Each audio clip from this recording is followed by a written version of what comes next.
Bem-vindo ao Maestria da Mente Podcast, onde abordamos o que há de melhor na neurociência e no comportamento humano.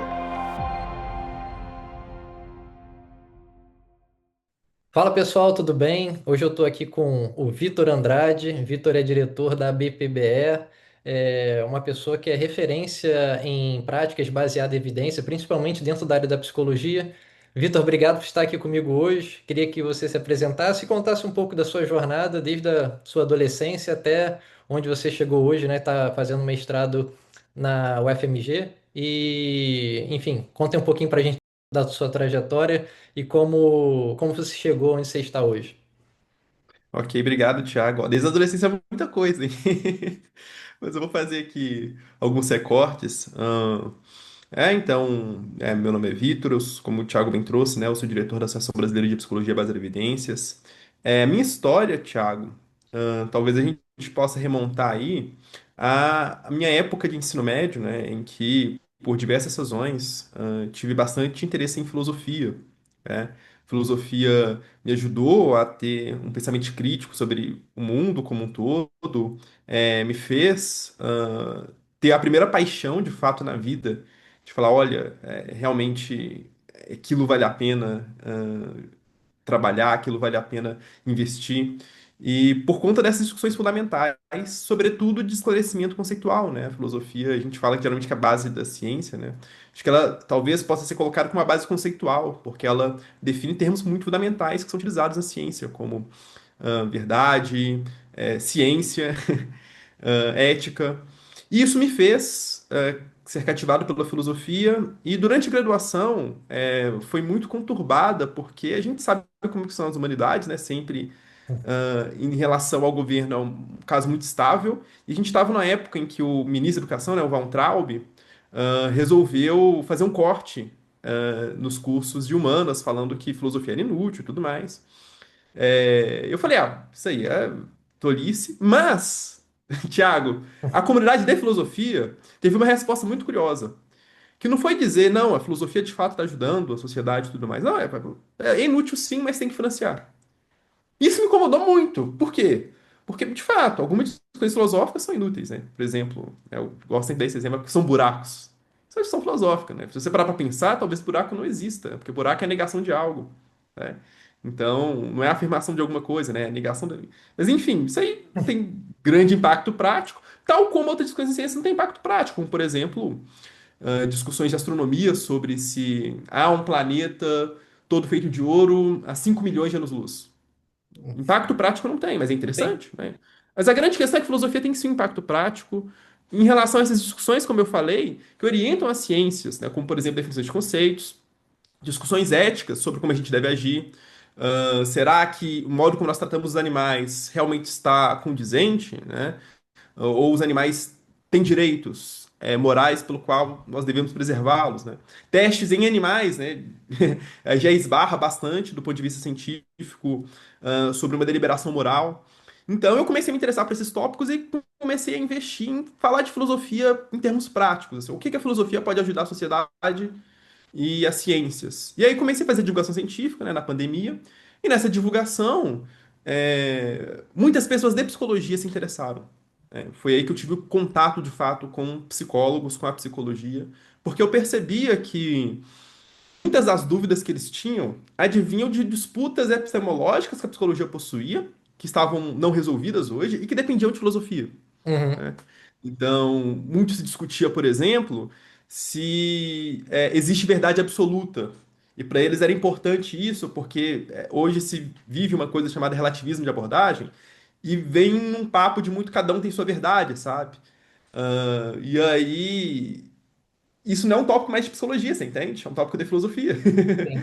Que orienta, nesse caso, em termos práticos, como a psicologia deveria se orientar epistemologicamente. E aí eu comecei a investir nessa direção e percebia que a área estava dominada por um campo ali de disputa que fazia com que a psicologia científica, né, a psicologia baseada em evidências, fosse muitas vezes questionada do seu ponto de vista filosófico. Como se a base filosófica dela fosse incorreta, coisa que não era. Mas os psicólogos não sabiam disso.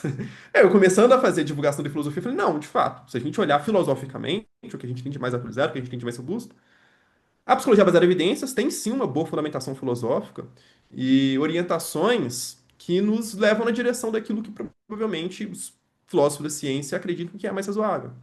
Então, comecei a fazer divulgação de filosofia de psicologia, e daí comecei a estudar psicologia baseada em evidências, né? Tendo uma formação dupla nessa direção. Então, comecei a me aprofundar por psicologia baseada em evidências, fiquei cada vez mais com o pé na psicologia, até que eu comecei a fazer graduação de psicologia e meu mestrado agora em filosofia da prática baseada em evidências. Então, acabei tendo um pezinho nas duas áreas, Muito legal. e aí hoje eu tenho essa formação que vai nessas duas direções. Então, e isso é curioso, né? Antes da entrevista a gente estava conversando a respeito do que seria, né, a psicologia baseada em evidências, porque tem muitos psicólogos que acreditam que a psicologia não poderia ser mensurada, né? Não teria como a gente averiguar se uma abordagem seria mais eficaz para alguma coisa ou para outra. E não é verdade, né? A gente tem sim mecanismos, a gente tem como investigar, mas isso parece que não é de conhecimento de boa parte da comunidade, né, da psicologia, principalmente dos estudantes. Por que que você acredita que acontece dessa forma, né, atualmente? Por que que boa parte das pessoas ainda pensam assim? Bom, acontece isso por várias razões, né? Uma primeira importante se mencionar é que psicologia baseada em evidências, apesar de ser muito grande na internet, ainda é uma bolha, Uhum. né? Se a gente olha percentualmente, Sim. as universidades, né, que formam psicólogos, unidades, faculdades, você vai perceber que a maioria esmagadora, esmagadora, façam que os alunos saiam de lá sem sequer, muitas vezes, ouvirem a palavra psicologia baseada em evidências, e quando ouvem, num teor negativo, né? Como se fosse positivista, biologizante, algo para os alunos se afastarem, né? E isso, inclusive, a gente tem evidência empírica, tá, Tiago? A associação, né, a BPB, juntamente com a PUC-Rio, fez uma pesquisa recente investigando sobre o que se ensina em psicologia nas graduações, e a gente percebeu que se ensina, em primeiro lugar, mas psicanálise é qualquer coisa, né? E psicanálise geralmente é colocada de forma antagônica à PBE. E quando você pesquisa matérias mesmo, né, de psicologia baseada em evidências, você encontra em 0,01% das faculdades, tá? Em outras palavras, eram três que tinham ali na sua grade como obrigatória PBE. Se não me engano, tá? Eram três faculdades. Mas faz com todo esse cenário faz com que PBE de fato seja desconhecida. Então, as pessoas já atuam em psicologia e conhecem a psicologia por uma outra ótica, que é a ótica de cada um tem a sua abordagem, né? Você escolhe por aquilo que você se identifica, tem-se uma ideia mais ou menos vaga de que, olha, provavelmente qualquer coisa funciona, desde que Uhum. você se identifique, né, e faça com amor, né? Então, isso faz com que as pessoas acabem se afastando da APBE, né? Mas eu imagino, né, como eu bem coloco, muito por um desconhecimento mesmo, Sim. porque ela é muito grande na internet, repito isso, né, que é o meio onde a gente conseguiu crescer. Mas ainda, percentualmente, ela é pequena na psicologia. E acontece por causa dessa informação, né, que é propagada, né, como você abordou, que se você pode escolher uma abordagem específica o que importa é como se você tivesse um cardápio, né? Ó, você tem várias práticas, né, para você utilizar clinicamente, todas vão ser eficazes se você tiver amor por isso, enfim, e tentar ser um bom profissional. Mas não é verdade, né? Com certeza a gente consegue mensurar que tem abordagens que são mais eficazes para algum tipo de condição do que para outra. E, infelizmente, como você falou, a PBE tem crescido na internet, mas nas instituições em si ainda nem tem, né? Praticamente, né? Não, deveria existir pelo menos uma matéria de PBE introdutória para falar o que que é PBE. E aí sim as pessoas escolherem. Esse acesso à informação é fundamental, né? E queria saber de você como vocês têm lutado, né, da BPBE, para fazer com que isso seja revertido, né, nas instituições, né, nas faculdades de psicologia. Então, Thiago, a primeira coisa que a gente tem feito é começar a entrar de fato nas instituições de psicologia, para se ter uma outra perspectiva, né? Então, nós começamos a disputar conselhos profissionais, né? E nessas últimas eleições tivemos a felicidade de vencer em três grandes conselhos aqui em Minas Gerais, Santa Catarina e no Paraná. E ficamos em segundo para o Conselho Federal de Psicologia, né? Porque Poxa, nós somos uma minoria, mas uma minoria barulhenta. mas tá crescendo, tá Do ponto de crescendo. vista de causa, porque, diferentemente, inclusive em muitas outras óticas, nós temos uma causa muito específica para se lutar relacionado ao modo como a psicologia é tocada do ponto de vista de currículo, né? Nós acreditamos que deveria ser muito mais presente, né? Conteúdos mais científicos. Nós achamos que deveria ter, né, muito mais disciplinas voltadas à metodologia científica. Não só metodologia, mas também outras questões importantes de pilares da PBE, como se ter uma boa relação terapêutica, coisa que tem-se maneira adequada de você trabalhar em psicologia e também é muito mal trabalhada. Adaptação cultural, né? Muitas coisas aí que são pertinentes. E aí a gente tem trabalhado do ponto de vista de entrar nas instituições e começar a pautar isso e outras coisas importantes da categoria. Aquelas instituições não é só uma questão de PBE, elas são muito largadas, a atuação é muito fraca. Então se alia-se a outras causas importantes, como por exemplo a regulamentação da psicoterapia. Além disso, Thiago, é importante mencionar que a gente tem feito pesquisa, como eu mencionei, e a gente tem chegado, para primeiro entender o cenário, né, como está na psicologia, a gente tem chegado a questões interessantes, né? Uma delas é o que, na verdade, não é uma grande surpresa, porque Kuhn já falava sobre isso, né? Então, quando que você acontece uma mudança de paradigma na ciência? A ciência é muito conservadora. O paradigma acontece não é com as pessoas que estão lá atualmente na academia mudando de ideia. É quando as pessoas morrem, outras pessoas vão lá com ideias diferentes, acabam assumindo é, a função de professores, né, de pesquisadores. E a gente tem percebido, né, o Tobias Ferreira, um grande psicólogo da PBE, publicou uma pesquisa recentemente mostrando que a idade importa para você compreender como provavelmente aquele psicólogo pensa sobre PBE. Então, quanto mais novo é aquele professor, mais ele tende a olhar para PBE de maneira positiva. Isso é um dado bom, né? Mostra que talvez daqui 30, 40 anos, quando quem está aqui agora, quem tá agora, né, Se vier a formando. aposentar e tudo mais, né, e novos professores assumirem, o cenário provavelmente vai ser mais positivo. Mas aí tudo isso depende novamente de trabalho de base, no sentido de fazer com que mais pessoas conheçam. E aí já vem uma outra terceira ala, né, para além da pesquisa e adaptação política, divulgação, para se fazer com que a PBS seja popularizada. A gente quer atingir o máximo de pessoas possíveis e a gente tem feito mini cursos, né, com preços assim muito baratos mesmo, né, de R$ 15. É muito para popularização, sabe? Que é uma associação sem fins lucrativos, o objetivo é de fato disseminar a PBE Sim. e fazer com que mais e mais pessoas conheçam. Então, é isso. É divulgação, pesquisa e atuação política. E em relação a congressos também, eventos, vocês têm feito congressos, né, eventos no Brasil, se eu não me engano, tem pelo menos um congresso grande, né, da ABPBE. E eu queria entender mais como é que funcionam esses congressos, se todo mundo da área de psicologia ou de outras áreas também são convidados a participar, como é que funciona? O Congresso da BPBE, de fato, ele é anual, e o nosso objetivo, é tentar englobar todos os públicos possíveis, Thiago, assim, interessados em PBE. Então, nós fazemos com salas simultâneas e de uma maneira muito bem pensada para que, independente do nível daquela pessoa, aquele congresso seja interessante. Então, você vai ter palestras meio introdutórias para quem não conhece nada e quer chegar lá para Legal. conhecer a PBE.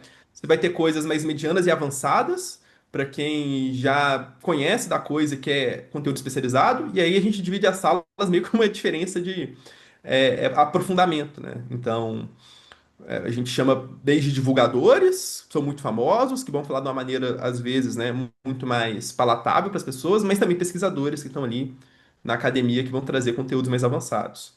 Ele é um congresso, então, que permite com que pessoas de diferentes níveis possam estar lá presentes. E nós tentamos fazer congressos realmente grandes para que mais e mais pessoas se conheçam, porque essa é outra coisa legal da PBE. Uhum. Muitas e muitas pessoas, antes da associação surgir, meio que conheciam a PBL ali no seu canto e ficavam isoladas, porque não existia ali algum grupo de pessoas que Uhum. pudesse se mostrar presente na vida daquela pessoa. Então, com a associação, agora há um meio de você conhecer outras pessoas que também atuam com o PBE, para que você possa formar amizades, né? Trocar também materiais acadêmicos a associação vem para reunir isso. Então a gente quer fazer congresso para que mais e mais pessoas do Brasil todo apareçam. Então são congressos grandes, de 2.000 pessoas, 1.500 pessoas, e fazendo com que, né, diferentes perspectivas brasileiras ali, desde o extremo norte até o extremo sul, estejam num único lugar ali falando de PBE. Então, esse enriquecimento cultural. E, nesse sentido, né, é um congresso que acontece ali de agosto, geralmente agosto, setembro ou outubro. Então, fica do meio para o final do ano, nesse período. E já tem local para o ano que vem? São Paulo, São ano que vem. Paulo? Isso. Tem Beleza. tudo para ser o maior de todos aí, né? Pô, legal. Eu tenho interesse em participar. Se eu não estiver viajando por algum lugar, eu gostaria de fazer parte, que eu tenho certeza que é um evento que é muito legal, não só pelo conteúdo em si, mas como você falou, né? Você vai conhecendo pessoas, você vai criando conexões e é legal isso, né? A gente precisa mesmo que quem gosta de PBS se juntar para promover e fazer essas conexões para enriquecer essa área. E, Vitor, uma coisa também que eu acho que é importante falar, porque a gente já falou PBE várias vezes aqui, mas as pessoas, principalmente da área da psicologia, como a gente também abordou, não entende o que que é PBE, o que que seria a prática baseada em evidências e como essa perspectiva, né, dentro não só da área da psicologia, mas qualquer parte da ciência de uma forma geral, né, é importante para que a gente tenha acesso ao que há de melhor disponível em relação à informação clínica. Ok. A prática baseada em evidências em psicologia, é que eu faço psicologia porque ela poderia ser para diferentes profissões, Sim, ela sim. nada mais é do que a integração entre três pilares, nós chamamos assim, né? Que é a, a melhor evidência científica disponível. Então, a ideia é que quando você tiver numa atuação clínica ou outra atuação em psicologia, você deva olhar primeiro naquilo que mais temos evidências como pontapé para você saber o que funciona, o que provavelmente, né, aquele paciente de fato terá um resultado positivo. Então, isso seria a melhor evidência, né? Além disso, você deve fazer outras duas integrações, que é com a expertise profissional, ou seja, não basta você saber a melhor intervenção, você tem que saber aplicá-la adequadamente e ter habilidades terapêuticas adequadas importantes para a sua atuação. Então, para além de você saber como a intervenção funciona, você também tem que ter, por exemplo, saber ter uma boa relação terapêutica, né? Você tem de saber investigar na literatura as intervenções que funcionam, por exemplo, né? Tudo que compete, tudo que são competências profissionais que são necessárias para que aquela intervenção seja adequadamente bem conduzida e tenha bons resultados, né? Entra-se ali em competências profissionais. E ela deve ser adaptada conforme a subjetividade, preferências e particularidades daquele indivíduo, que seria o terceiro pilar, né? E o que que isso significa? Intervenções, muitas vezes eficazes, não são, de fato, a melhor para aquele indivíduo em função de características específicas. Então, nós sabemos que, por exemplo, mindfulness, a gente está conversando aqui um Sim, tempo atrás, é eficaz para lidar com problemas de ansiedade, em vários casos. Mas talvez, vá lá, pessoas com problemas de respiração, tenham dificuldade de meditação, por seja lá qualquer motivo, tenham sim, dificuldade de realizar mindfulness, né? Não é todo mundo que consegue realizar aquela intervenção daquela mesma maneira. E nós temos que estar muito atentos em relação às particularidades de cada caso, porque isso pode afetar o impacto da intervenção e ela deve ser adaptada ou até mesmo trocada em função sim, dessas características. Além disso, existem muitas outras particularidades individuais daquele indivíduo que vão meio que modelar para onde a intervenção deve ir. Então, as preferências do paciente é muito importante para que o psicólogo identifique exatamente quais são os alvos terapêuticos, né? E atue de maneira com que a aplicação daquela injeção de fato atinja os problemas que aquele paciente de fato tem. Então, essa visão sobre quais são de fato os objetivos da intervenção e tudo mais se enquadra ali nas características e preferências do paciente. perfeito. Quando você atua levando em conta esses três pilares, né, quando você cumpre cada um desses checklists, colocamos Sim. assim, você está atuando com prática baseada em evidências em psicologia, em resumo.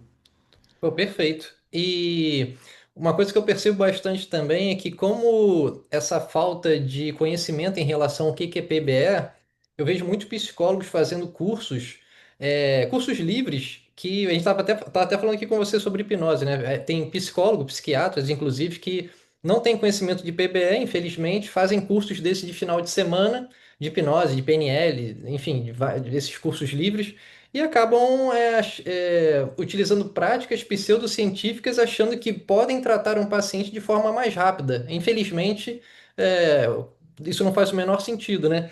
E o que que você acha desses riscos, né, de profissionais da psicologia ou da saúde de uma forma geral que utilizam essas práticas que não são baseadas em evidências, tipo a PNL, mesmo com boas intenções, né? Qual a importância de ter mais conhecimento a respeito da própria ferramenta e não deixar se levar simplesmente por propagandas e um marketing bem feito, que essa galera realmente é muito boa nisso, né? Do galera do coaching, enfim, PNL. É terrível, né? Terrível, porque quando um paciente recebe uma intervenção que não cumpre com os pilares da PBE, ele tem ali certos problemas, como, por exemplo, o custo de oportunidade. Se você aplica algo nele que não funciona, nesse sentido, como, por exemplo, o PNL, você está perdendo, de fato, o tempo daquele paciente, que é precioso, E o custo do financeiro, né? custo financeiro, né? Então, além da oportunidade, você tem questão financeira, e além de tudo, você ainda pode estar gerando um efeito iatrogênico. As intervenções, elas não só são benéficas, elas podem também ter prejuízos, quando são aplicadas, ah, em função das suas características mesmo, Sim. de atuação. Então, a gente sabe muito bem que constelação familiar, ela não só não é eficaz, como ela gera danos. Nesse sentido, é terrível. Parte da luta da prática baseada em evidências vem também para se para que se intervenções que não tenham de fato boas evidências de que elas levam realmente benefícios e se instaurem ali por outros meios psicológicos, financeiros, para que as pessoas fiquem comprando aqueles materiais, mesmo que as evidências não são correspondentes à confiança daqueles profissionais, que isso possa ser combatido, né? Então a atuação com o PBE também vem na direção do combate a pseudociências e práticas antiéticas em saúde. Por isso que, inclusive, a associação, né, também tem no seu estatuto, né, a ideia de que é pertinente para que você tenha esses tipos de atuações combativas em relação àquilo que não funciona. Muito legal. A gente estava conversando também anteriormente sobre a hipnose, né? Que tem, infelizmente, pessoas vendem cursos aí de hipnose caros pra caramba, que pegam, inclusive, profissionais, né, da área da saúde mental, como psicólogos e psiquiatras, como eu já comentei, mas que não têm esse conhecimento da prática baseada em evidência. E aí a gente sabe que para alguns transtornos de ansiedade, para gerenciamento de dor, a hipnose ela realmente pode ser muito eficaz. Isso já é pesquisado já há bastante tempo. Tem ensaios randomizados, bem conduzidos, né, com uma boa amostragem, mostrando que realmente, como você falou, depende também da pessoa. Que aí na hipnose ainda tem uma coisa mais interessante, que é a hipnotizabilidade, é como a pessoa responde à sugestão. Então, tem pessoas estatisticamente falando que vão responder muito. São extremamente hipnotizáveis, que seria a pessoa responder muito bem à sugestão, a pessoa moderadamente, a pessoa pouco hipnotizável. Então, até isso tem que ser levado em consideração, como você falou, né? A PBL ela tem que ser individualizada. Então, você tem que entender quem é aquele paciente, aquela pessoa e se aquela intervenção seria realmente o melhor para aquela pessoa. Então, é uma prática, né? É uma intervenção. Aliás, pode ser classificado de diversas formas a hipnose, como um fenômeno, pode ser uma ferramenta, pode ser diversas coisas. Mas sempre utilizada de uma forma que seja baseada em evidência dentro desses contextos. Então, se eu pegar, por exemplo, um artigo ou digamos, uma revisão sistemática, né, que pegou só ensaios bem conduzidos e que mostra uma eficácia boa para determinada população, não significa que ela vai funcionar bem para um outro contexto, como, por exemplo, algum, sei lá, TAG, transtorno de ansiedade generalizada, que não tem nada a ver dor com transtorno de ansiedade. E, infelizmente, as pessoas vão usar aquela frase que você deve estar acostumado a ouvir. Ah, mas na minha prática funciona.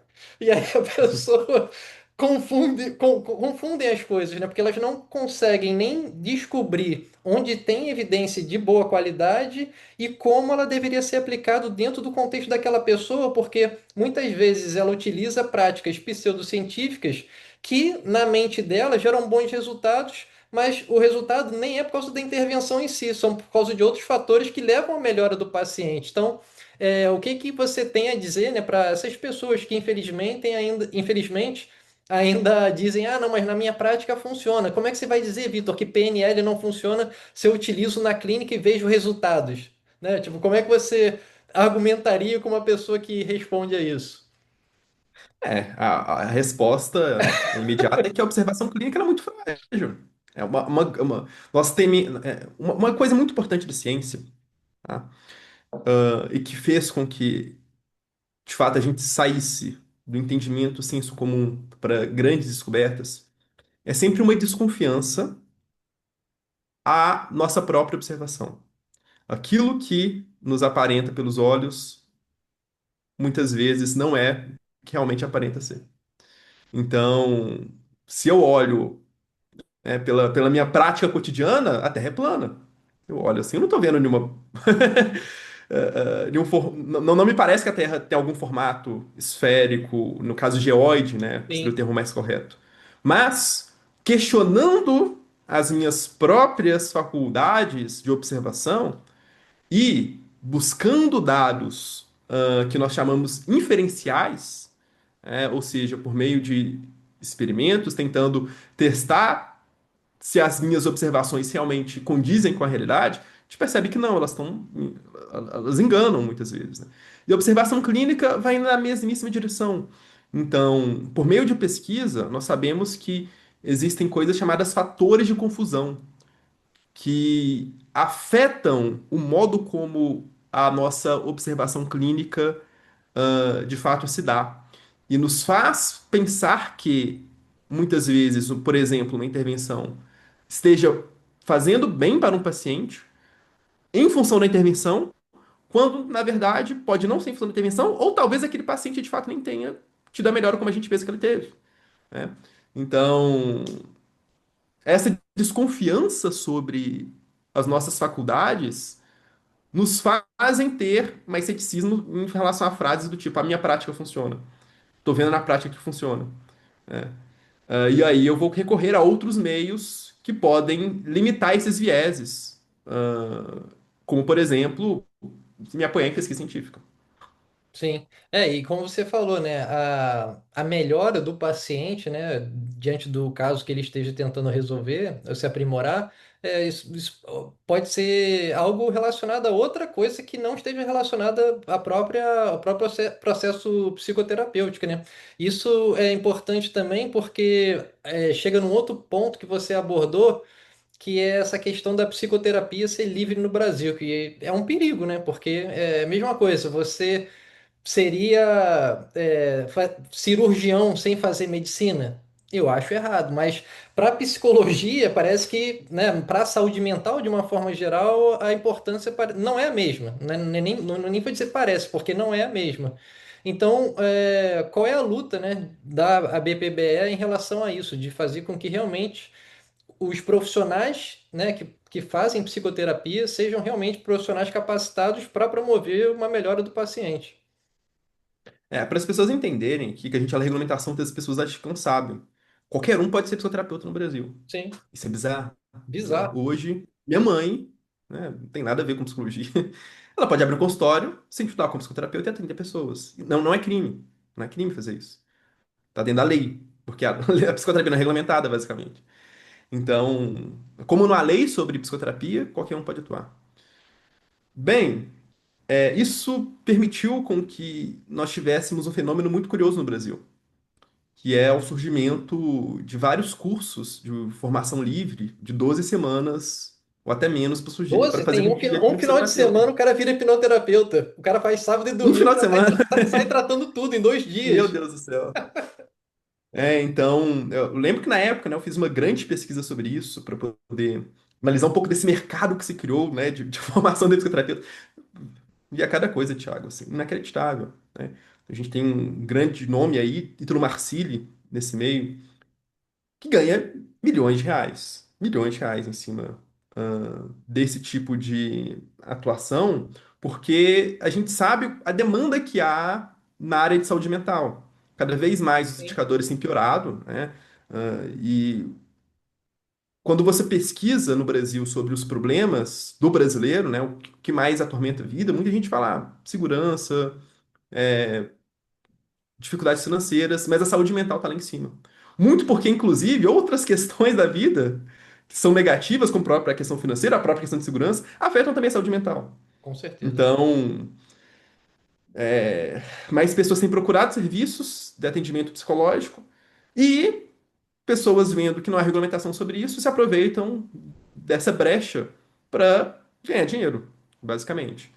E o grande problema disso é que, mesmo que essas pessoas sejam bem intencionadas, tá? Porque eu acredito que são, muitas É, isso aí vezes. com certeza, eu também Acontece acredito. que se você não faz uma formação de fato aprofundada, que o curso de psicologia pode fornecer, ou uma especialização que você tem em medicina, né, que a gente chama de psiquiatria, que também você vai ter uma formação mais robusta em psicoterapia, você não tem isso, você não vai saber atuar adequadamente, na vida do paciente. Então você tem chance de fazer merda. E aí você Muita chance, né? vai atrapalhar tentando ajudar. Isso é um grande problema, entendeu? Então, vai lá. No Brasil, muitas pessoas morrem de problemas de coração. Muitas e muitas, muitas pessoas. Nem por isso vai abrir para que qualquer pessoa seja cirurgião. Não, com certeza. Ok, pode ter demanda sobre isso, mas a grande questão é para que a pessoa de fato atue com qualidade para que não atrapalhe uma pessoa que já tem problemas, deve ter uma formação adequada. E psicologia é a mesma coisa. Tá, a ideia de você regulamentar a psicoterapia é que, de fato, seja entendido como um trabalho sério, que depende de uma formação mais aprofundada, e a graduação é um meio para isso. E olha lá que a graduação é cheia de problemas, viu, Thiago? A Sim. graduação já é cheia de problemas. Mas não ter ela é pior. Não ter é pior ainda. Com certeza. Uma outra coisa que eu acredito que possa ajudar é, além da regulamentação de só realmente psicólogos ou psiquiatras poderem exercer a psicoterapia, seria, por exemplo, pessoas até bem intencionadas. Por exemplo, eu vejo que essa galera que faz curso de hipnose, elas são pessoas bem intencionadas que querem ajudar outras pessoas.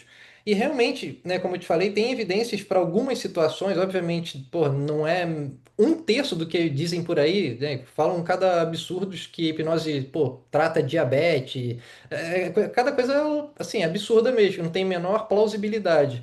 Mas poderia ajudar, por exemplo, para gerenciar a ansiedade, você ensinar a pessoa, através de uma psicoeducação, você se colocar nesse estado de hiperfoco e conseguir promover benefícios para ela. Mesma coisa, professores de mindfulness. E existem diversas universidades, inclusive, que eu tive uma matéria agora no mestrado que foi um módulo inteiro que foi só sobre mindfulness. Então, você poderia fazer o seguinte para para as pessoas que não são da área e querem ajudar. Cara, no meu ponto de vista, né, o melhor dos mundos. A pessoa faria um curso de mindfulness para gerenciamento de ansiedade, por exemplo. E aí a pessoa faria o mindfulness com um profissional que sabe ensinar a ferramenta, mas isso não substitui a psicoterapia, é só uma intervenção para ajudar. Mesma coisa que um professor de educação física.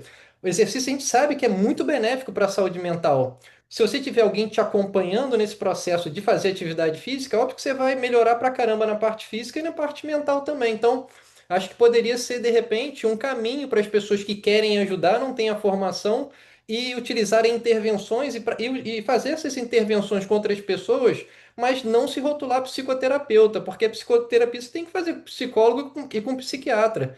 Entendeu? Acho que talvez esse seja um caminho que você possa realmente fazer um curso sério, com um bom currículo, né? Com uma boa grade de matérias e de práticas baseadas em evidências, e até o mindfulness mesmo que você mencionou, também se mal feito em retiros, a gente percebe que tem situações iatrogênicas. A pessoa vai para relaxar e ela volta pior do retiro. Então, tem que ser bem conduzido, tem que ser com alguém que tenha um mínimo de embasamento, e talvez essa seja uma alternativa de uma pessoa ajudar com uma intervenção que a gente sabe que é eficaz para alguma situação, mas a pessoa não se classificar como psicoterapeuta.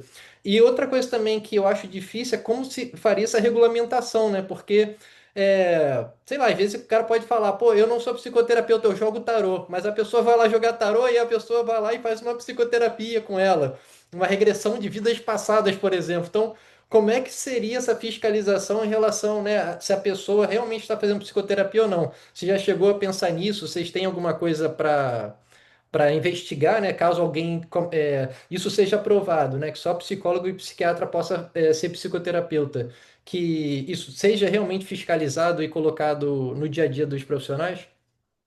O nosso projeto tem uma coisa muito bacana, porque ele não regulamenta a palavra psicoterapia. Isso é muito Uhum. importante, porque o grande problema não é simplesmente as pessoas se intitularem psicoterapeutas. É elas fazerem psicoterapia. Sim, Então, a definição de psicoterapia ela não se dá no que você chama, mas no modo como você atua. sim, Então, nesse sentido, se você está fazendo tarô, mas você está ali trazendo aconselhamentos psicossociais, tratando a depressão, supondo que o sujeito tem algum transtorno, alguma coisa nessa direção, aquela pessoa vai ser enquadrada como psicoterapeuta e pode ser denunciada. Como que se dá a fiscalização disso? Os conselhos de psicologia e medicina são responsáveis por fiscalizarem, né? Ou seja, eles terão ali a possibilidade de receberem denúncias sobre isso, e só que encaminham isso para o Ministério Público, tá? Que é o Ministério Público que atua de fato em cima disso. na fiscalização. Então, nessa direção, é, não depende exclusivamente dos conselhos, mas perpassa muito pelos próprios conselhos estarem de olho nisso. Uma vez que aquela pessoa ela é processada, enfim, recai em penalidades tal como qualquer outro tipo Sim, de infração legal, tá? No nosso projeto, a pessoa recebe uma multa, ah, e aí essa multa é determinada via juiz, então tudo vai depender do julgamento. E se for uma empresa, que é um caso mais grave, né? Então você tem uma clínica, por exemplo, que contratou pessoas com psicoterapeutas que não são, a clínica recebe uma multa ainda mais pesada e ela não pode funcionar até ser regularizada. Todo mundo que estiver atuando como psicólogo, de fato, ser psicoterapeuta realmente, com formação. Então é basicamente isso. E aí, Tiago, vale ressaltar que quando a gente fala que o conselho fiscaliza, não significa que só o conselho pode denunciar, tá? A ideia é que todo mundo denuncie. E sim, aí que torna a coisa legal. Então, eu vi lá que um camaradinho tá divulgando trabalho na internet, não tem informação e tá agindo contra a lei, eu posso chegar e denunciar essa pessoa, sim. para que, de fato, a gente tenha um ambiente mais sério dentro da psicoterapia.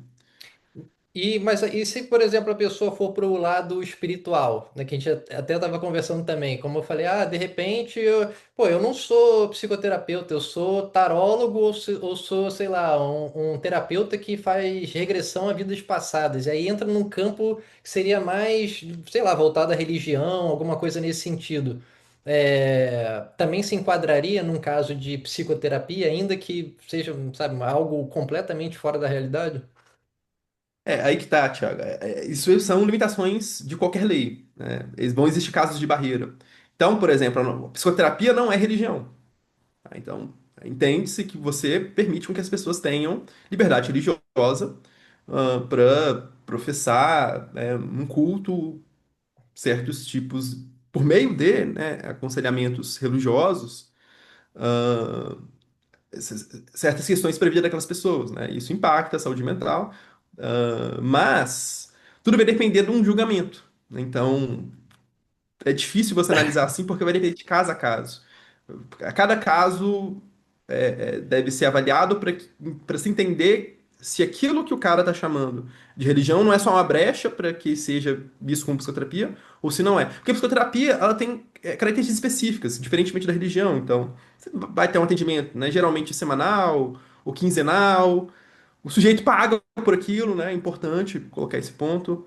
É, Você também vai ter, nesse sentido, várias características voltadas à descrição de um caso, né? Então, você vai fazer aquele tipo de análise, você vai ter problemas, você vai dar sugestões. Enfim, existem muitas características aí que meio que um juiz num caso de julgamento desse tipo de caracterização de enquadramento de profissão ou não, vai ter de analisar. Isso não acontece só com psicoterapia, tá? Acontece com qualquer outra profissão, qualquer outra pessoa que for pega realizando algum tipo de intervenção que não possui formação, né? Muitas vezes cai nesses casos assim de barreira. Então, eu diria que esse caso do tarô seria um desses. Teria que ver cada situação específica. Então, porque eu fiquei imaginando aqui, poderia ser uma brecha que uma pessoa usaria, falou, pô, você está fazendo psicoterapia aqui, porque você está aconselhando. Não, mas aqui meu cunho é espiritual, então poderia utilizar essa liberdade, né, religiosa que todo mundo tem, todo brasileiro tem, para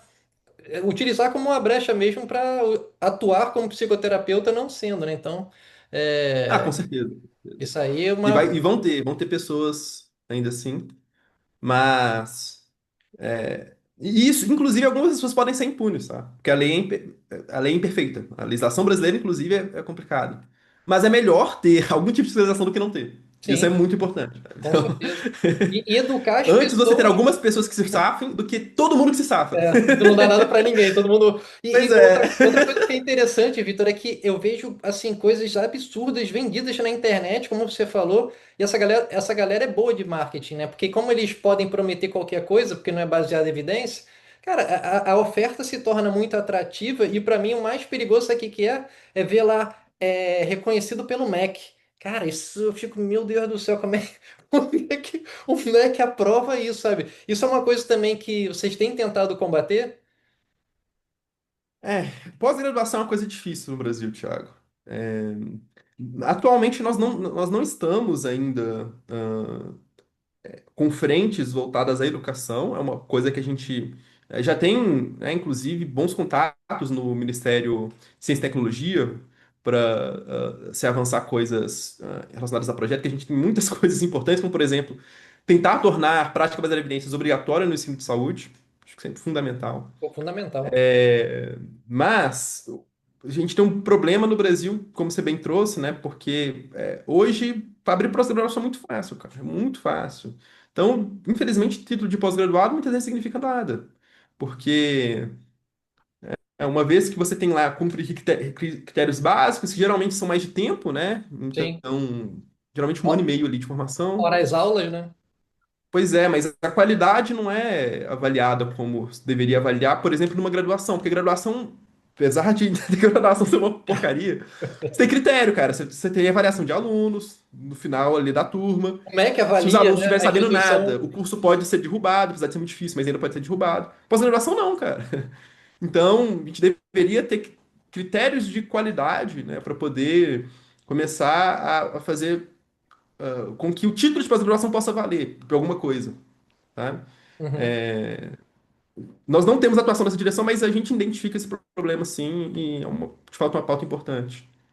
E desde que você começou a ficar engajado nesse processo, né, de divulgar a PBE de uma, né, desde que você falou na pandemia, quando você começou a divulgar mais esse tipo de conteúdo, quais foram os avanços que você já viu daquela época para agora?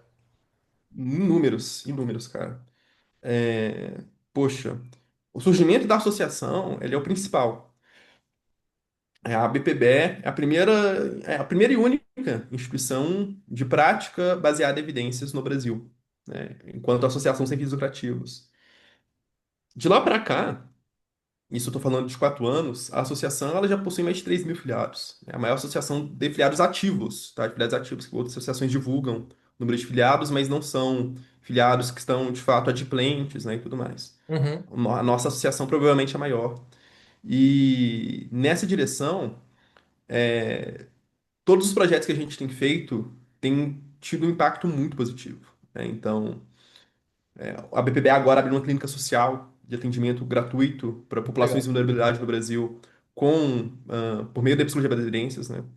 Então, né, cara, isso é fenomenal para que a gente possa fazer com que pessoas de baixa renda, de fato, tenham atendimentos dignos. A associação tem promovido pesquisas, como eu bem trouxe, né, pesquisas inéditas aqui no Brasil. Tem feito um trabalho fenomenal do ponto de vista de popularização da PBE em termos de divulgação científica, e cursos de formação. É, a gente também, né, por meio da esfera política, tem lutado por causas de décadas que não se moviam, como no caso da regulamentação da psicoterapia. Tudo isso eu olho como uma grande diferença do cenário anterior, porque antes você tinha nada. Do ponto Sim, de vista, assim, de gente trabalhando para isso. E a associação de voluntários, Thiago, é um bando de gente que está insatisfeita com o cenário de atuar e resolveu fazer alguma coisa. Hoje a sim. gente tem mais de 100 pessoas trabalhando diariamente para se tentar transformar o nosso cenário em psicologia, né?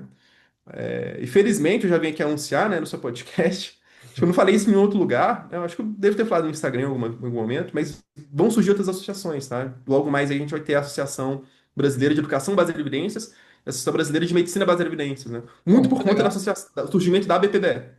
Pô, Então que ela está legal. agora inspirando o surgimento de outras instituições para a gente levar a pauta de PBE para a saúde fora dela, né? Porque educação, pô, eles Sim, estão mais complicados do que nós até, sim, dentro pô, da saúde, em muito termos legal isso. de falar E evidência científica sobre o que funciona e o que não funciona em educação, cara. Nossa senhora, aqui no Brasil não, é e uma comprar uma coisa. briga grande. E outra coisa também que é importante, né, que aí uma matéria de prática baseada em evidência seria da pessoa entender até como a pesquisa é feita, né, como ela poderia avaliar as evidências para ver se aquilo realmente é uma evidência de qualidade, se, né, foi um estudo enviesado. Isso é importantíssimo porque na graduação, infelizmente, as pessoas saem assim, né, das pessoas que eu já conversei, porque eu não fiz faculdade de psicologia, mas eu conheço muitas pessoas que já fizeram ou que ainda estão fazendo a graduação, que não sabem nada, assim, como uma pesquisa é conduzida, como evitar o viés, como você também tem que evitar o cherry picking, que a gente conversou também anteriormente. Vou pegar aquele artigo que diz o que eu quero, e aí vou falar que tem evidência para algum tipo de aplicação ou abordagem só porque eu gosto daquela abordagem. Então, ter esse conhecimento geral, né, que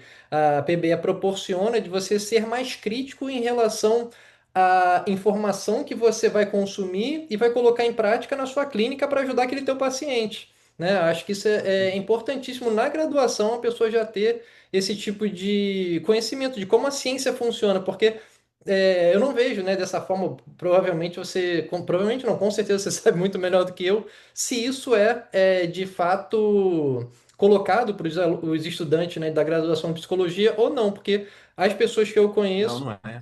não sabem nada disso, não fazem nem ideia.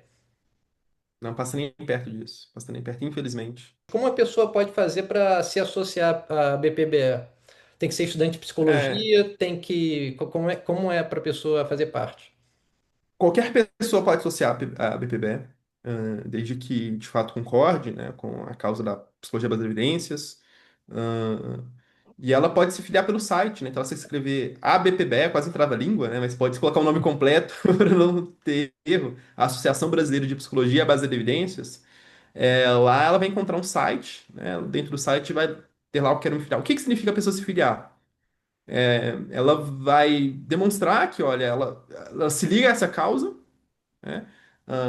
Tem uma contribuição financeira ali anual, que é pequena, né, em relação a outras associações, e tem desconto conforme a formação daquela pessoa. Então, se tiver na graduação, é menor, na pós ela é menor em relação ao profissional.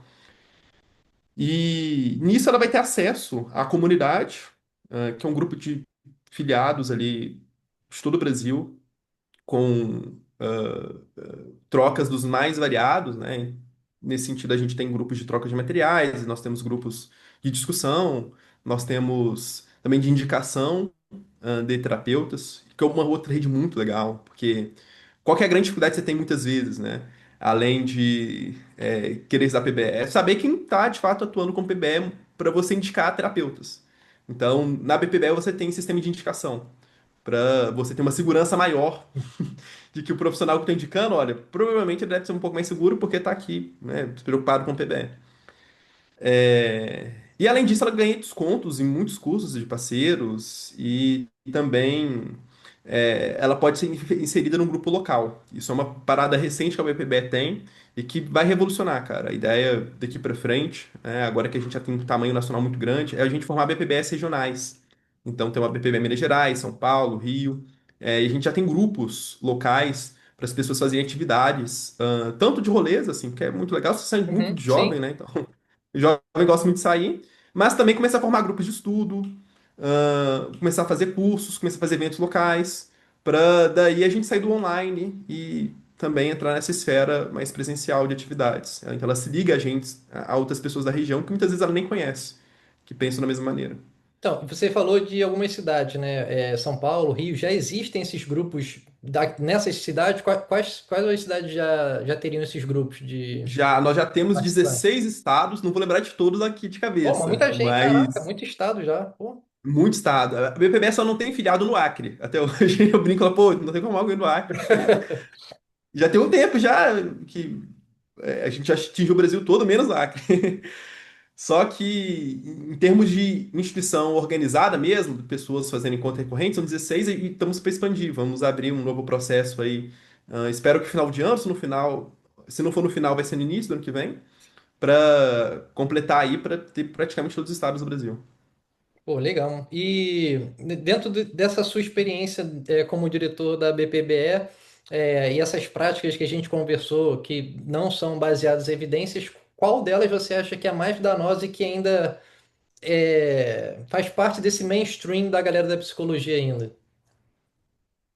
Mais danosa que faz parte do mainstream, É, aí vai tipo, depender da esfera que a gente está chamando de mainstream. por exemplo, Mas constelação familiar eu acho que é a mais danosa, eu ia falar isso, tipo, porque eu vejo que ok? muitos psicólogos usam constelação como se fosse algo normal. Tipo, não, pô, eu sou constelador e caramba, não, né, não sabem o mal que a constelação faz.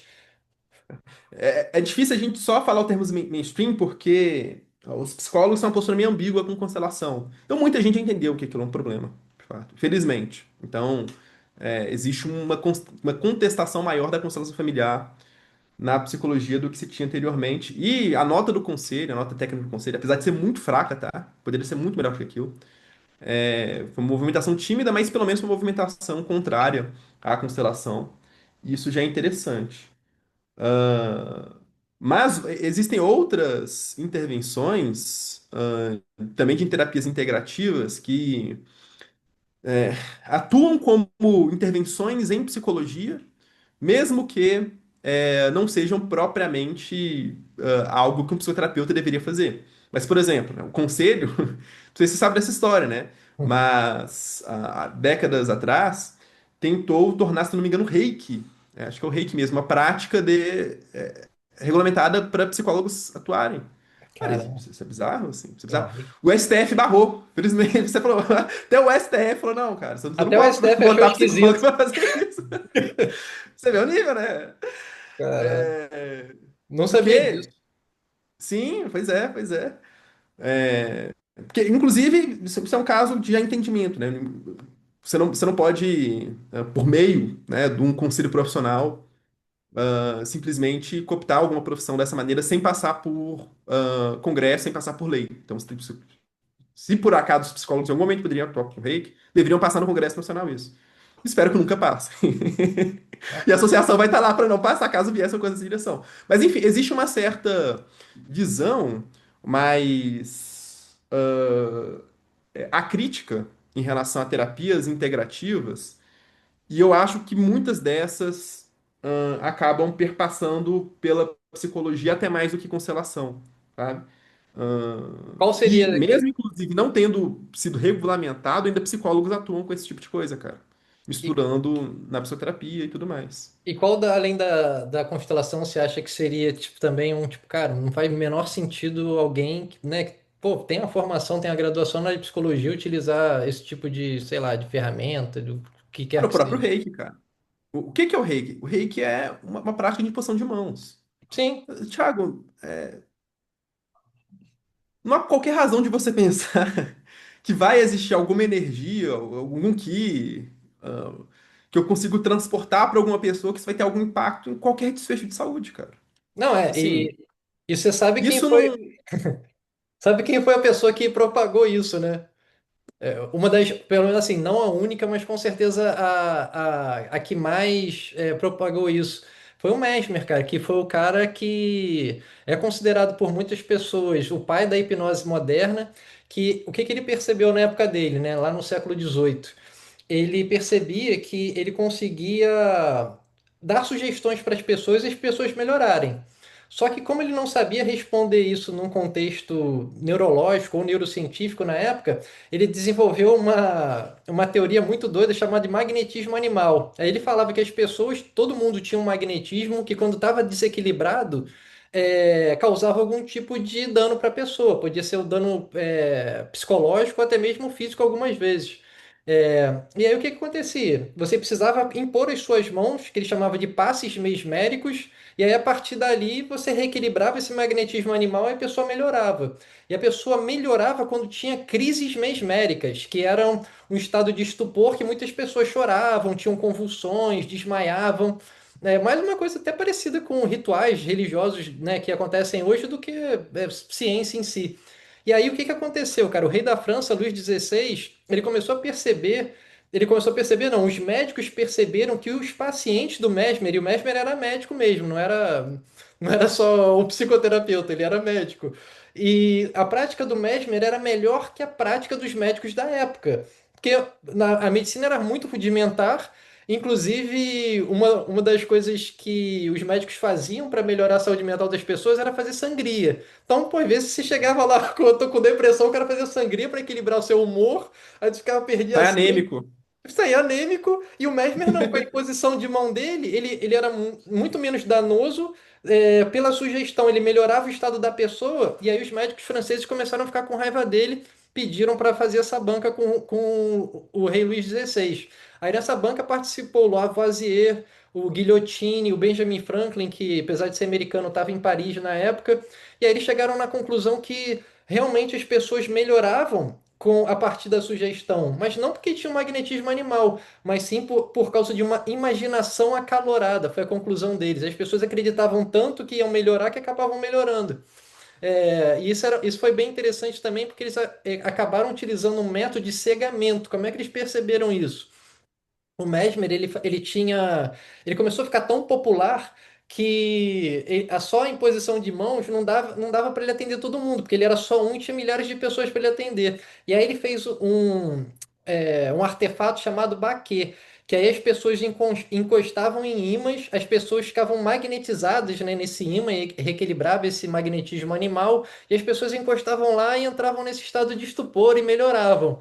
E aí quando a banca foi avaliar, falava, ó, esse aqui é o baquê que o Mesmer magnetizou, então você pode ir para lá, né, e fazer o procedimento que era o procedimento da época, e a pessoa encostava lá e começava a melhorar, começava a alcançar aquele estado, só que o Mesmer nem tinha passado por ali. Eles perceberam, pô, é simplesmente a sugestão, o poder da crença, né, efeito placebo. Então, e aí ele caiu no ostracismo porque ele viu que esse magnetismo não existe, mas ele continuou batendo, né, nessa tecla que não, que é verdade, que é verdade, e infelizmente ele acabou propagando isso, essa questão da cura pela imposição de mãos por causa desse magnetismo, dessa energia que poderia estar desequilibrada e causava algum mal psicológico para a pessoa. Então, infelizmente, né, pô, isso é século XVIII. Tem pessoas utilizando isso no século XXI. Isso é que me deixa mais espantado. Porque no século XVIII, cara, tudo bem, né? Eu não sei como é que as coisas funcionam. Hoje, a gente sabe, é esquisito uma pessoa praticar isso e a outra acreditar isso e receber isso como algo que realmente tem eficácia. A história da medicina ela é muito curiosa, né? Não sei se você conhece, existe um historiador da ciência chamado David Woolton. Não sei se Aham, você já ouviu falar. já, David Woolton tem um livro excelente, né, que é o Bad Medicine, né? A tese do David Woolton é justamente que até o século XIX a medicina fazia mais mal do que bem para as pessoas. exatamente. E o Exatamente. que isso quer dizer, né? Se você ficasse doente antes do século XIX, a melhor coisa que você podia fazer para sua saúde é ficar em casa Não, esperando não ir no melhorar, porque se fosse médico. pro médico, a intervenção dos caras era tão maluca que a questão não é só que você ficava na mesa, você piorava. Você ia sair com o seu Exatamente. problema e o problema que o médico arrumou para você. O Voltaire, ele escreve uma carta para o irmão dele, falando isso. Ele falando que o pai dele faleceu e ele escreveu uma carta para o irmão falando: Olha, fiz tudo que eu podia para manter o nosso pai vivo. Inclusive, mandei os médicos embora. Porque a chance de você melhorar em casa era melhor do que se você fosse no médico. Sério, tem uma carta do Voltaire falando isso. Então, realmente, era muito ruim. Então, nesse caso, né, pelo Mesmer não fazer nada invasivo, como sangria, outro procedimento doido, as pessoas melhoravam mais e aí ele era uma pessoa extremamente carismática, ele se vestia de roxo, né, e o roxo era uma cor associada à nobreza na época, ele era casado com uma mulher muito rica, então ele sempre soube se comportar bem, né, dentro da sociedade. Então ele atraiu muita atenção, inveja, e aí acabou que a história dele foi triste, foi essa, porque ele não era um cientista, porque se ele é um cientista e percebe que realmente não funciona daquela maneira, ele fala, cara, tá bom, eu sei que alguma coisa acontece aqui, vou investigar para tentar descobrir do que se trata. Mas não, ele foi querer inventar essa teoria do magnetismo animal que não tem o menor sentido. E olha como isso é interessante, né? Porque isso não vem do nada. Tinha um outro pai da medicina hermética que era chamado de Paracelso, era suíço ele. E ele começou a propagar, ele foi uma das pessoas a popularizar o uso de talismã, de artefatos astrológicos. E aí ele falava que existia uma energia dos astros para as pessoas. Então o que o Mesmer fez foi mudar esse magnetismo dos astros para as pessoas e inventar essa teoria do magnetismo animal. E o Paracelso também utilizava essa questão de ímã para equilibrar a energia da pessoa. E aí a única coisa que o Mesmer fez foi readaptar e tirar esse magnetismo, essa energia das estrelas para algo pessoal que todo mundo teria e tirar os ímãs e passar a mão. Então, tipo, o ímã do Mesmer era a própria mão dele, o próprio passe mesmérico. Então, você vê como isso foi se perpetuando, né? Tudo faz um sentido quando você analisa com base na história, né? Alguém pensa uma coisa, que aí o outro vai pegar um pouquinho e pensar outra e vai se desenvolvendo até chegar, enfim, às coisas que tem hoje. Só que, mais uma vez, hoje a gente tem como mensurar os efeitos, se aquilo tem plausibilidade, se os mecanismos realmente são plausíveis, né, diante de uma determinada condição e, cara, as pessoas não querem saber, né? Isso é que é triste, porque as pessoas vão fazendo práticas que não têm o menor sentido e que às vezes levam até um resultado iatrogênico. Realmente, a pessoa acha que está fazendo algo que é bom e a pessoa sai de lá pior do que chegou. Não, excelente, excelente colocação. Então, e eu não sabia que psicólogos aplicavam reiki, assim, não fazia, constelação eu sabia, mas você trouxe o reiki como exemplo, eu falei, caraca, eu não fazia a menor ideia que poderia, né, fazer isso. Cara, a psicologia é um caso complicado, é um caso complicado, né? Mas, Inclusive, você tem já modificações de intervenções psicológicas para se criar um retalho ali terrível, né? Então, já tem psicanálise quântica. caraca, mas Pois alguém é. inventou isso, assim, tem um dono da psicanálise quântica, tem alguém, quem Tem, foi? você faz curso, né? Você olha, você pesquisa na internet, você inclusive faz curso para para Mas, se formar e tudo mais. Aí você é um psicanalista quântico. caraca. É, Pô, é, então, mas aí é uma pessoa que não entende até de física, né? Porque não entende o que é, né, o mundo não. quântico, o universo quântico, para ver que não tem menor sentido existir uma terapia quântica. Então, faz parte também de uma certa ignorância da pessoa, né, que compra um curso desse. Por isso que é importante a PBE já estar na graduação que uma pessoa não cairia num golpe desse. Porque ela saberia o mínimo que, né, não faz o menor sentido você comprar algo desse tipo. E PNL, Vitor, você acha que muitos psicólogos utilizam também? Muitos psicólogos utilizam, infelizmente, infelizmente. Confesso que eu conheço pouco, tá, sobre PNL, foi uma coisa que eu estudei menos. Então, tem pessoas com muito mais propriedades para falar do que eu.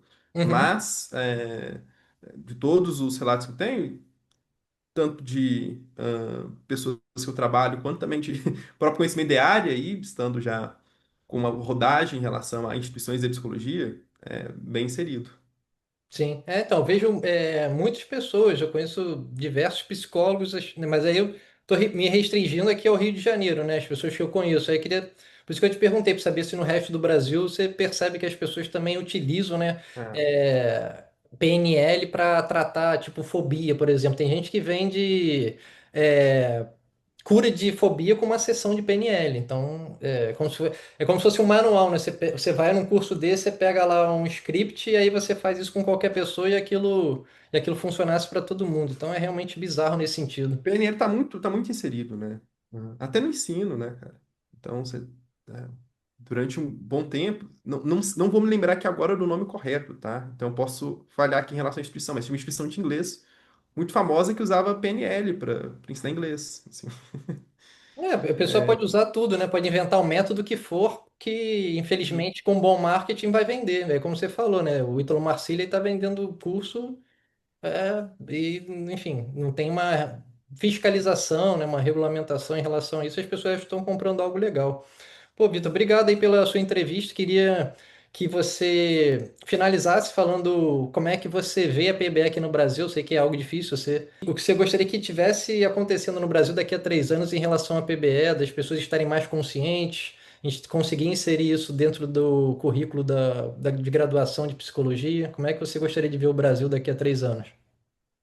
Ó, vou além, tá? Vou dizer apenas o que eu gostaria, não. Vou dizer realmente o que eu acho que vai acontecer. Não sou vidente, mas nós temos dados, né, mostrando uma direção. Em relação à PBE, as perspectivas são positivas, cara. Cada ano cresce mais. Cada ano cresce mais. Então, acredito que daqui 3 anos a PBE vai estar maior do que ela já está. Coincidentemente, né, você falou daqui 3 anos é a nova eleição dos conselhos, né? Vamos estar lá firme, vamos tentar fazer chapas no Brasil todo, organizar a base e, de fato, adentrar em instituições. 3 anos ainda é uma perspectiva de crescimento, mas que eu não vejo uma revolução, tá? Do ponto de vista institucional, vamos lá. A gente consegue, por exemplo, né, ocupar espaços como esses, mas as faculdades ainda vão estar, em sua grande maioria, formando pessoas que não vão conhecer PBE. Mas acredito que a PBE vem crescendo. E imagino, vou colocar aqui, que daqui 3 anos o Congresso da BPBE já atinge aí um público médio de 3.000, 4.000 pessoas, se a gente continuar nesse ritmo que a gente tem feito. Então, eu vejo tudo que a gente tem feito acontecendo ainda, só que maior. Né? Muito legal. E quantas pessoas estiveram no Congresso esse ano? Esse ano foram 1.580, alguma coisa assim. Pô, gente pra caramba também. Pô, muito legal. Pô, Sim, em Salvador, no caso, né? pô, Que ainda a PB é muito restrita a regiões de do capitais, sul né? e sudeste. Então, São Paulo, Belo Horizonte, Rio de Janeiro, Florianópolis, Porto Alegre, são locais que você encontrar mais pessoas. Então, a gente fazer isso em Salvador foi, assim, uma revolução, cara. Uma revolução e muita gente. Pô, muito legal. Agora, em Pô, São Paulo, então, a agora. perspectiva é muito positiva. Não, é porque já tem Agora muitas mesmo a pessoas lá. ArtMed, né, tá fazendo congresso, não colocaram o PBE no mesmo congresso de PBE, né, com 3.000 pessoas. Então, Sim. Pô, vai ser muito legal. Eu espero que cresça cada vez mais e, pô, pode contar comigo aqui para ajudar na divulgação dos eventos, qualquer coisa que tamo é, junto. fico muito feliz de poder contribuir de alguma forma. Como pesquisador mesmo que eu sou hoje, acho que é fundamental não só para o psicólogo e para sua prática clínica, mas acho que para a pessoa mesmo na vida dela, né? Ela ter mais pensamento crítico e saber ter acesso a informações de qualidade e utilizar essas informações na sua própria vida. Acho que é fundamental esse trabalho que vocês fazem. Muito obrigado mesmo. E muito obrigado pelo espaço, né, ter Pô, alguém como você também na mesma luta, com os mesmos ideais. Também do que a associação puder contribuir no seu trabalho, a gente está aí. beleza, Vitor. Pô, obrigadão aí. Espero entrevistar você em breve e com resultados ainda melhores em relação à PBE aqui no Brasil. Tomara. Muito Grande obrigado, abraço. Thiago.